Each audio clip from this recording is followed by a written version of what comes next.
Hi friends, இன்றைக்கி August 23 வெள்ளிக்கிழமை சிறகடி காசை சீரியலில் என்ன நடக்குதுன்னு சொல்லிட்டு பார்க்கலாம். நேற்று மீனாவோட ஃப்ரெண்ட்ஸ் வந்து மீனாக்கு ஐடியா கொடுக்குறாங்க இல்லையா, புருஷன் வந்து கோவமாக இருந்தால் புருஷனுக்கு பிடிச்சதாக சமைச்சு போட்டு அந்த கோவத்தை வந்து குறைச்சி விட்டணும் அப்படின்னு சொல்லிட்டு அதுக்கு தகுந்த மாதிரி மீனா வந்து முத்துவுக்கு ரொம்ப ரொம்ப பிடிச்ச சிக்கன் கிரேவியை நல்ல கமன்னு வீடே மணக்கிற மாதிரி செய்கிறாங்க. சாப்பாட்டுக்குன்னே அந்த வீட்டில் தான் ஒரு ஃபுட்டு இருக்காங்களே நம்மளோட ஸ்ருதி, அவங்க வெளியிலேருந்து வரும்போதே வந்து பார்த்திங்கன்னா அப்படியே மோப்பம் பிடிச்சிட்டே வராங்க. ஆஹா, என்ன ஒரு வாசனை, மீனா சமைக்கிறாங்க போல இருக்கு அப்படின்னு நினச்சிட்டே உள்ளே வராங்க.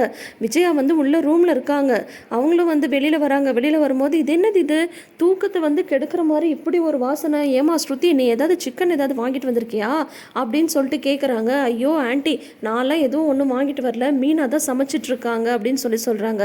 என்னது, அவ சமைக்கிறாளா, அவ சமைக்கிறதா இவ்வளோ வாசனை வருது அப்படின்னு சொல்லிட்டு, மீனா மீனா இன்னும்மா சமைச்சு முடிக்கல, எவ்வளோ நேரம் வந்து நான் பசியோடு இருக்கிறது அப்படின்னு சொல்கிறாங்க. உடனே கரெக்டாக மீனா வந்து டேபிள் மேலே அந்த கிரேவியை கொண்டு வந்து வைக்கிறாங்க. அந்த ஹாட் பாக்ஸை திறந்து பார்த்துட்டு அப்படியே ஸ்ருதிக்கு வந்து நாக்கிலெல்லாம் எச்சில் ஊறிடுது. அவ்வளோ ஒரு வாசனை வந்து கமன்னு இருக்கு. உடனே ஸ்ருதி வந்து அந்த குழம்பை வந்து அப்படியே ஒரு கலக்கி அதுலேருந்து ஒரே ஒரு பீஸை மட்டும் எடுத்து வாயில் வச்சு, அடடடடடடா மீனா சூப்பர், போங்க கலக்கிட்டீங்க, எனக்கு இதை பார்த்ததுமே பசி அப்படியே ஃபுல்லாக ஆயிடுச்சு, நான் உடனே போயிட்டு ஃபேஸ் வாஷ்லாம் பண்ணிவிட்டு ஃப்ரெஷ்ஷப் ஆகிட்டு வந்துடுறேன், நீங்கள் ரெடியாக எடுத்து வைங்க அப்படின்னு சொல்லிட்டு சொல்கிறாங்க. சாதம் வடிச்சியா இல்லையா அப்படின்றாங்க விஜயா. இல்லத்த, தோசை தான் ஊற்ற போகிறேன் அப்படின்னா, போ எல்லாருக்கும் தோசை ஊற்று, உன்னாட்டம் வந்து கிடைக்கிற நேரத்தில் சாப்பிட்றவெல்லாம் நான் கிடையாது, நல்லா டைமுக்கு சாப்பிட்டு உடம்பு ஆரோக்கியமாக வச்சிட்ருக்கேன் அப்படின்னு சொல்லும் போதே ரோகிணியும் மனோஜும் வந்துடுறாங்க. அம்மா என்னம்மா இது, தெரு வரைக்கும் வாசனை வந்து வருது, கமகமன்னு இப்படி சமைச்சிருக்கீங்க, உங்களோட கைவண்ணம் தான் அப்படின்னு சொல்ல நம்ம ஸ்ருதி வந்து சிரிக்கிறாங்க. ரோகிணி, என்ன ரோகிணி, உங்கள் ஹஸ்பண்டுக்கு கொஞ்சம் கூட ஒரு திங்கிங் கெப்பாசிட்டியே இல்லையா, நான் இந்த வீட்டுக்கு வந்து இத்தனை நாள் ஆகுது, இத்தனை நாளில் வந்து ஆண்டி ஒரு நாள் கூட சமைச்சு நான் பார்த்ததே இல்லையே, மீனா தான் சூப்பராக சிக்கன் குழம்பு வச்சுருக்காங்க அப்படின்னு சொல்கிறாங்க. உடனே வந்து மனோஜ் கேட்குறாரு, இவங்க சமைச்சதா இப்படி வாசனை வருது அப்படின்னு சொல்லிட்டு கேட்குறாங்க. ஆமாம், மீனா சமைக்கிறது தான், மீனா தான் எப்போவுமே சூப்பராக சமைப்பாங்களே அப்படின்றாங்க. ரவியும் வந்துடுறாங்க. அண்ணி பயங்கரம், அண்ணி செமையாக இருக்குது வாசனை, எல்லாருக்கும் பசி வந்து தூண்டி விட்டுட்டீங்க, நான் இப்பயே வந்து சாப்பிட உட்காடுறேன் அப்படின்னு சொல்ல எல்லாரும் சாப்பிட உட்காடுறாங்க. ஸ்ருதியும் ரவியும் ஆஹா ஓஹோன்னு பாராட்டுறாங்க. ரவி வந்து சொல்கிறாங்க, அண்ணி நான் வந்து ரெஸ்டாரண்ட் ஸ்டார்ட் பண்ணதும் இந்த ரெசிபியோடதெல்லாம் நீங்கள் வந்து எனக்கு கற்றுக் கொடுத்துடணும், புரியுதா அப்படின்னு சொல்கிறாங்க. உடனே ஸ்ருதி சொல்கிறாங்க, மீனா நான் ஆல்ரெடி உங்ககிட்ட சொல்லி வச்சுருக்கேன், யாருக்காகவும் நீங்கள் இலவசமாக உங்களோட சீக்ரெட் ரெசிபியெல்லாம் சொல்லவே கூடாது, நீங்கள் வந்து பேட்டன்ட் ரைட்ஸ் வந்து வாங்கி வச்சுக்கோங்க, புரியுதா அப்படின்னு சொல்கிறாங்க. விடாதீங்க, இவன்ட்ட கேட்டு காசை வாங்குங்க அப்படின்னு சொல்கிறாங்க. உடனே மீனா வந்து சொல்கிறாங்க, ஸ்ருதி நான் எதுக்கு போய் ரவிட்ட வந்து காசெல்லாம் வாங்க போகிறேன், ரவி மட்டும் ரெஸ்டாரண்ட் ஸ்டார்ட் பண்ணட்டும், டெய்லி நானே போய் சமைச்சு கொடுத்துட்டு வந்துட மாட்டேனா அப்படின்னு சொல்கிறாங்க. அப்படி ஒன்று நீங்கள் ஆஹா ஓஹான்னு சொல்கிற மாதிரிலாம் இல்லை, குழம்புல கொஞ்சம் உப்பு கூட தான் இருக்குது அப்படின்றாங்க. உடனே அண்ணாமலை வந்து சொல்கிறாரு, உப்பு கூட இருக்கா அப்படின்னா நீ வந்து சாப்பிடாத, உனக்கு வந்து ஏற்கனவே உடம்பு ஃபுல்லாக உப்பு இருக்குது, இந்த உப்பை வந்து நீ சாப்பிடாத அப்படின்னதும் அப்படிலாம் ஒன்றும் இல்லை, நல்லா தான் இருக்குது அப்படின்ற மாதிரி சொல்கிறாங்க. அதானே அப்படின்னு சொல்கிறாரு அண்ணாமலை. என்ன ஒரு ஆச்சரியம், ரோகிணி கூட பாராட்டிட்டாங்க, மீனா சூப்பராக வந்து வச்சுருக்கீங்க, உண்மையிலேயே வந்து பசியோடு வந்தோம், பசிக்கு வந்து நல்ல சாப்பாடு அப்படின்ற மாதிரி சொல்கிறாங்க. சரி நீங்கள் எல்லோரும் சாப்பிடுங்க அப்படின்னு சொல்லிட்டு வாசலையே பார்த்துட்ருக்காங்க. என்னம்மா அங்கேயே பார்த்துட்ருக்க, இன்னும் முத்து வரலையா அப்படின்றாரு அண்ணாமலை. ஆமாம் அப்படின்னு சொல்கிறாங்க. விஜயாவா, ரோகிணி காலையிலேருந்து நீ வேலை செஞ்சுட்டு வர, இந்தா இன்னொரு லெக் பீஸ் வச்சுக்கோ, இந்தா இன்னொரு லெக் பீஸ் வச்சுக்கோன்னு வேணும்னே இவங்க 2 பேருக்கும் குழம்பு இருக்கக்கூடாதுன்னே விஜயா வந்து பரிமாறிட்டுருக்காங்க. எல்லாரும் ஃபுல் கட்டிடுறாங்க. அப்புறம் விஜயா வந்து அப்பா வயிறு நிறைய சாப்பிட்டாச்சு அப்படின்றாங்க. உடனே அண்ணாமலை சொல்கிறாங்க, பிடிக்காத சாப்பாடு சாப்பிடும் போதே வயிறு நிறைய சாப்பிட்றியே, அப்போ பிடிச்ச சாப்பாடெல்லாம் சாப்பிட்டா உன் வயிறு வெடிச்சிடுமே அப்படின்னு சொல்கிறாங்க அண்ணாமலை. போங்க அப்படின்னு சொல்லிட்டு போயிடுறாங்க. அப்புறம் வந்து ஸ்ருதி வந்து ஃபுல்லாக அந்த ஹாட் பாக்ஸே கவுத்துடுறாங்க, அந்த குழம்பு ஹாட் பாக்ஸே. உடனே வந்து அச்சோ ரவி எல்லாத்தையுமே நம்ம சாப்பிட்டோமே, இன்னும் முத்துவும் மீனாவும் சாப்பிடவே இல்லையே அப்படின்னு சொல்கிறாங்க. நான் போய் ஏதாவது ஆர்டர் பண்ணிடுறேன் அப்படின்னு சொல்லிட்டு மீனாட்டை வந்து சொல்கிறாங்க ஸ்ருதி, இந்த மாதிரி எல்லாமே நாங்களே சாப்பிட்டோமே மீனா, நான் வேணா உங்களுக்கும் முத்துக்கும் வந்து ஃபுட்டு ஆர்டர் பண்ணிடவா அப்படின்னு சொல்லிட்டு கேட்குறாங்க ஸ்ருதி. உடனே வந்து மீனா சொல்கிறாங்க, வேணாம் ஸ்ருதி, சட்னி இருக்குது நான் பார்த்துக்கிறேன் அப்படின்ற மாதிரி வந்து சொல்லிடுறாங்க. சாரி அண்ணி, குழம்பு வந்து நல்லா இருந்ததா அதனால தான் சாப்பிட்டோம் அப்படின்றாங்க. இதுக்கு எதுக்கு ரவி நீங்கள் வந்து சாரி எல்லாம் கேட்குறீங்க, நீங்கள் எல்லோரும் திருப்தியாக சாப்பிட்டீங்கல்ல, எனக்கு அதுவே போதும் அப்படின்னு சொல்லிட்டு சொல்லிட்டு இருக்காங்க. உடனே வந்து பார்த்தீங்கன்னா வந்து மீனா வந்து பார்க்குறாங்க, எல்லாருமே வந்து சாப்பிட்டு முடிச்சிட்டாங்க. நம்ம கூட நினச்சிட்டோம் அச்சச்சோ ஆசாசியாக புருஷனுக்காக சமைச்சாங்களே அப்படின்னு சொல்லிட்டு. ஆனால் அதுக்கப்புறம் என்ன நடக்குது பாருங்கள். இப்போ பார்த்தீங்கன்னா முத்து வந்து வராரு. மீனா வந்து கட்டில் வந்து உட்காந்துட்டு இருக்காங்க. அவங்களோட கட்டில் ஹாலில் போட்டிருக்காங்கல்ல, அதில் வந்து உட்காந்துட்டு இருக்காங்க.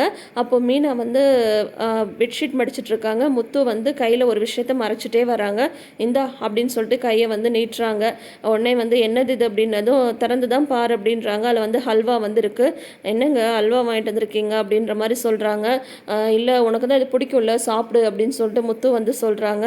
காலையில் கோவமாக போனீங்க, இப்போ அந்த கோவம் குறைஞ்சிருச்சா அப்படின்ற மாதிரி மீனா வந்து கேட்குறாங்க.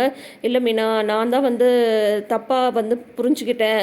நீ என்ன பண்ணுவ, நீ வந்து உன்னோட தம்பி பிறந்த நாளைக்கு தானே போன, அதில் வந்து எந்த தப்பும் இல்லையே. எனக்கும் அவனை வந்து ரொம்ப பிடிக்கும் மீனா, மாமா மாமான்னு சுற்றிட்டு இருந்த பையன் தானே. கூட்டணி வந்து இப்போ சரியில்லை. நீ கொஞ்சம் யோசிச்சுப்பாரு, அந்த சிட்டி கூடலாம் அவன் சுற்றிட்டு இருந்தா அவனோட வாழ்க்கை வந்து எப்படி நல்லா இருக்கும் அப்படின்ற மாதிரி வந்து சொல்கிறாங்க. அதுக்காக தான் நான் சொல்கிறேன், ஆனால் நான் சொல்கிறத நீங்கள் யாருமே புரிஞ்சிக்க மாட்டேன்றீங்க. அதுக்காக உன்னை வந்து என்ன இருந்தாலும் பிறந்த நாளைக்கு போகக்கூடாதுன்னு நான் வந்து சொல்லியிருக்கக்கூடாது. பரவாயில்ல விட, இனிமேல் நான் அந்த மாதிரிலாம் நடந்துக்க மாட்டேன். நீ உங்கள் அம்மா வீட்டுக்கு போகிறதுக்கெலாம் நான் எந்த ரெஸ்ட்ரிக்ஷனும் போட மாட்டேன் அப்படின்ற மாதிரி வந்து சொல்லிடுறாரு முத்து. உடனே மீனாக்கு வந்து அப்படியே கண்ணெல்லாம் கலங்கி போயிடுது. நிஜமாவா சொல்கிறீங்க? எனக்கும் தெரியுங்க, நீங்கள் வந்து சத்யா மேலே நிறைய அக்கறை வச்சுருக்கீங்கன்னு எனக்கும் தெரியும். நாங்களும் சொல்லி பார்த்துட்டோம். அவன் படித்து முடித்ததும் கண்டிப்பாக ஒரு நல்ல வேலைக்கு போயிடுவாங்க. இந்த சிட்டியோட சகவாசத்தெல்லாம் அவன் வந்து விட்டுருவான். நானும் சொல்லிட்டே தான் இருக்கேன் அப்படின்னு மீனா சொல்கிறாங்க. சரி, எனக்கு ரொம்ப பசிக்குது, என்ன செஞ்சுருக்க அப்படின்ற மாதிரி வந்து கேட்குறாங்க. மீனா வந்து அப்படியே தயங்குறாங்க. உடனே ரவி கரெக்டாக வந்து தண்ணி குடிக்கிறதுக்காக வெளியில் வராரு. டேய் முத்து, சாரிடா, அண்ணி வந்து சூப்பராக சிக்கன் குழம்பு வந்து செஞ்சு வச்சுருந்தாங்க அப்படின்னு சொன்னதும், சிக்கன் குழம்பா எங்கே எங்கே அப்படின்றார் இவர். உடனே வந்து இல்லைடா, நாங்கள் எல்லாருமே அதை வந்து சாப்பிட்டு முடிச்சிட்டோம் அப்படின்னு சொல்கிறாங்க. ஏண்டா ஒரு கிண்ணத்தில் கூட எனக்கு எடுத்து வைக்காமலடா எல்லாரும் வந்து சாப்பிட்டு முடிச்சிங்க அப்படின்னு சொல்லிட்டு கேட்குறாரு முத்து. அவ்வளோ சூப்பராக இருந்ததா குழம்பு அப்படின்னு சொல்லிட்டு ரவி வந்து சொல்ல, அப்புறம் உள்ளேருந்து மீனா வந்து எடுத்துகிட்டு வராங்க. ஒரு பாத்திரத்தில் வந்து சிக்கன் குழம்பு வந்து எடுத்துகிட்டு வராங்க. எடுத்து வச்சிருக்கியா மீனா அப்படின்னு சொல்லிட்டு முத்து வந்து ஆசையாக வந்து கேட்குறாரு. உடனே ரவி வந்து சொல்கிறாரு, டேய் முத்து, நீ வந்து கொடுத்து வச்சவன்டா, பாரு அண்ணி வந்து உனக்காக எடுத்து வச்சிருக்காங்க அப்படின்னு சொன்னதும், என்ன நீ நாங்கள் தீந்துருச்சுன்னே நினச்சோம் அப்படின்றாரு ரவி. இல்லை ரவி, சமைச்சதுமே அவருக்காக நான் தனியாக எடுத்து வச்சிட்டேன், ஒருவேளை அவர் வர லேட் ஆகும்ல அதனால தான் அப்படின்னதும், சரி சரி நீங்கள் 2 பேரும் சாப்பிடுங்கன்னு சொல்லிட்டு அவர் வந்து போயிடுறாரு. உடனே வந்து நீயும் ஹல்வா சாப்பிடு மீனா அப்படின்னு சொல்லிட்டு முத்து வந்து சொல்ல, ஆஹா பிரமாதம் மீனா, சூப்பராக வந்து சமைச்சிருக்கு அப்படின்னு சொல்கிறாங்க. இவங்க வந்து நீங்களும் கொஞ்சம் சாப்பிடுங்க அப்படின்னு சொல்லிட்டு இவங்க வந்து ஹல்வா ஊட்டுறாங்க. கரெக்டாக விஜயா வந்து வந்துடுறாங்க. பார்க்குறாங்க, என்னது இதுங்க ரெண்டும் நேற்று வந்து சண்டை போட்டுட்டு இருந்தது, இப்போ பார்த்தா ரெண்டும் ஹல்வா ஊட்டிகிட்டு இருக்குதுங்க அப்படின்னு சொல்லிட்டு பார்க்குறாங்க. மீனா வந்து அதை கவனிச்சிடுறாங்க. நேற்று என்னெல்லாம் சொன்னீங்க அப்படின்ட்டு உடனே மீனா வந்து வராங்க. அத்தை, நேற்றே நீங்கள் அல்வா சாப்பிடணும் போல இருக்குன்னு சொன்னீங்கல்ல, இந்தாங்க அல்வா சூப்பராக இருக்குது, டேஸ்ட்டாக இருக்குது, சாப்பிடுங்க அப்படின்றாங்க. உடனே அப்படின்னு சொல்லிட்டு போயிடுறாங்க விஜயா. இப்போ வந்து ஒரு வழியாக முத்துவும் மீனாவும் அழகாக சமாதானம் ஆயிட்டாங்க. லைஃப்பில் வேறு என்னங்க இருக்குது, ஹஸ்பண்ட் அண்ட் ஒய்ஃப் ஒருத்தருக்கு ஒருத்தர் விட்டு கொடுத்து நடந்துக்கிட்டாவே அந்த ஃபேமிலியில் பிரச்சனைன்றது இருக்கவே இருக்காது. முத்துவை மீனா புரிஞ்சுக்க, மீனாவை முத்துவும் வந்து புரிஞ்சுக்கிட்டாங்க. அதுவே நம்மளுக்கும் ஓகே தான். அடுத்த நாள் பார்த்தீங்கன்னா இந்த மனோஜ் வந்து அவசரமாக எதையோ தேடிட்டு இருக்காரு. அந்த ஹாலில் கட்டில் போட்டிருக்காங்கல்ல, அதில் வந்து இடிச்சுக்கிறாரு. அதுக்கு அவ்வளோ அலப்புற பண்ணுறாரு. ஐயோ என் காலே போச்சு, அப்படியாச்சு இப்படியாச்சுன்னு, என்னடா ஆச்சு அப்படின்னு வந்து விஜயா உடனே கேட்க, இந்த கட்டில் வந்து இடிச்சிடுச்சுமா அப்படின்னு சொல்லிட்டு சொல்கிறாங்க. உடனே வந்து கரெக்டாக நேரத்துக்கு பார்வதியும் வராங்க. என்ன விஜயம் இப்படி பண்ணி வச்சிருக்கீங்க அப்படின்றாங்க. என்ன அப்படின்னது, ஹாலில் போய் யாராவது கட்டில் போடுவாங்களா அப்படின்னு வந்து பார்வதி வேற சொல்ல, முத்துவும் மீனாவும் வராங்க. ஏய் மீனா, வா இங்கே வா, என்ன பண்ணி வச்சிருக்கீங்க, இந்த மாதிரி நடு ஹாலில் வந்து கட்டில் போட்டு வச்சிருக்கீங்க, இந்த ஹாலோட அழகே போச்சு, அதெல்லாம பாரு மனோஜ் வேற காலில் வந்து இடிச்சுக்கிட்டான் அப்படின்னு சொல்கிறாங்க. உடனே வந்து முத்து வந்து சொல்கிறாங்க, கட்டில் தேடி வந்து அவன் கால் இடிச்சிச்சா அப்படின்னு சொல்லிட்டு கேட்குறாரு முத்து. போக வர இடம் இல்லாமல் இந்த மாதிரி ஹாலில் கட்டில் போட்டு வச்சா இந்த மாதிரி எல்லாரும் இடிச்சுக்க வேண்டியதுதான், முதல்ல இந்த கட்டில் எடுங்க அப்படின்னதும், அத்தை நாங்கள் ரூம் கட்டினதும் கட்டில் கொண்டு போய் மேலே போட்டுருவோம் அப்படின்றாங்க மீனா. உடனே வந்து முத்து கேட்குறாரு, டே உனக்கு எந்த கால்டா வலிக்குது அப்படின்றாங்க. ஏதோ இந்த கால் தான், காலே போச்சு, எப்படி வலிக்குது தெரியுமா அப்படின்றாரு மனோஜ். உடனே இன்னொரு காலை போட்டு நச்சக்கன்னு மிதிச்சு விட்டுறாரு முத்து.